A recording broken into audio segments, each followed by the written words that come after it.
ఒక్క నిమిషం. Hello sir, నేను భరత్ని.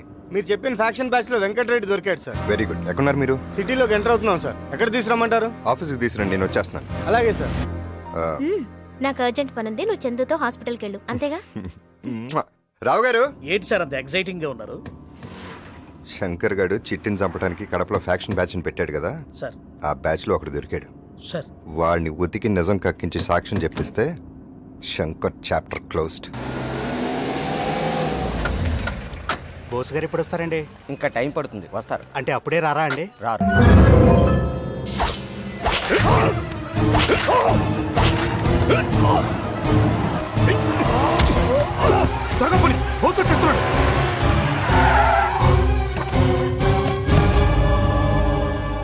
సారీ సార్, పోలీస్ స్టేషన్ ముందే ఇలా జరుగుతుంది అనుకోలేదు సార్.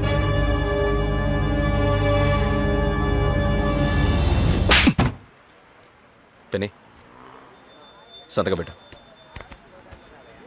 నీ సైట్ వచ్చినట్టే వెళ్ళు. ఏమైందిరా, పనవలేదా? పొడి చేశానన్నా, అంతలో ఆ బోస్ గారు వచ్చాడన్నా. కత్తి అక్కడే వదిలేశారన్నా. వాడు వచ్చేస్తాడన్నా. ఎన్నిసార్లు చెప్పానురా, మర్డర్ చేసే ముందు చేతి గ్లౌస్ వేసుకోమని. తప్పైపోయిందన్నా, ఈసారికి ఎలాగైనా కాపాడన్నా. నీ రాతలో జైలు లేదు, టెన్షన్ పడద్దు. లే, నో టెన్షన్. రే చెరుకు రసం ఎవరా? ఈ చేత్తోనే కదా పొడిచింది.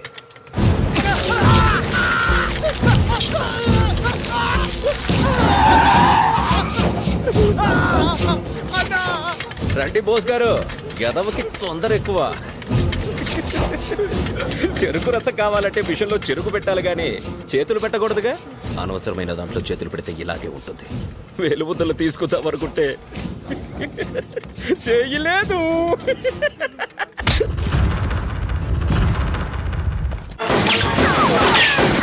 ఎవడైనా ముందుకొస్తే బుల్లెట్ దిగే ప్లేస్ మాత్రం.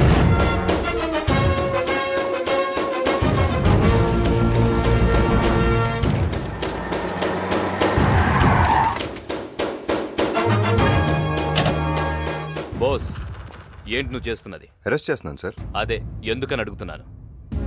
వీడు ఒక మర్డర్ కేసులో సాక్ష్యాన్ని మాయం చేయడానికి ట్రై చేస్తున్నాడు. అది నువ్వు ప్రూవ్ చేయగలవా? చేస్తాను.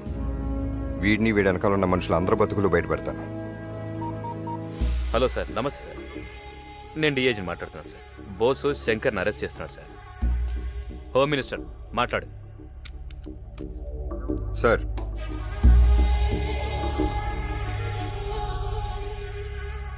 Okay sir.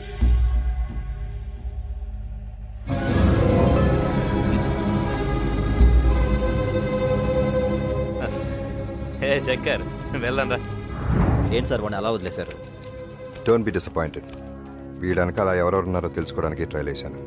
ఇప్పుడు అర్థమైంది ఇంట్లోనే దొంగలు ఉన్నారని. అక్కడి నుంచి నరుక్కుంటా వస్తే గానీ వీడి బేస్మెంట్ కదలతాం. మీరు ఇందు ఫాదరా? బో కుర్రోడు మంచి స్పీడే. సరే, ఇంత దూరం వచ్చింది కాబట్టి చెప్తున్నాను. మీ అమ్మాయిని నేను ప్రేమిస్తున్నాను, కానీ మీ అమ్మాయి విషయం గురించి నాకు తెలియదు. ఇందు నన్ను ప్రేమించకుండా ఉండటానికి మీరు ఏదైనా చేసుకోండి, తండ్రిగా మీకు హక్కు ఉంది. కానీ వన్స్ మీ అమ్మాయి నాకు ఐ లవ్ యూ చెప్పిందో, మీరు కాదు కదా, ఎవడొచ్చినా ఆపలేడు. All the best.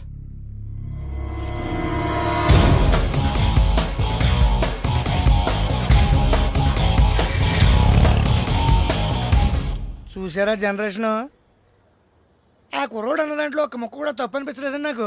ఎందుకు సార్ అంత టెన్షన్ పడతారు?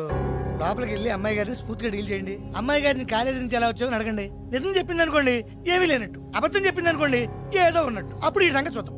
హాయ్ కన్నా. హాయ్ డాడీ, రండి. వెయిట్.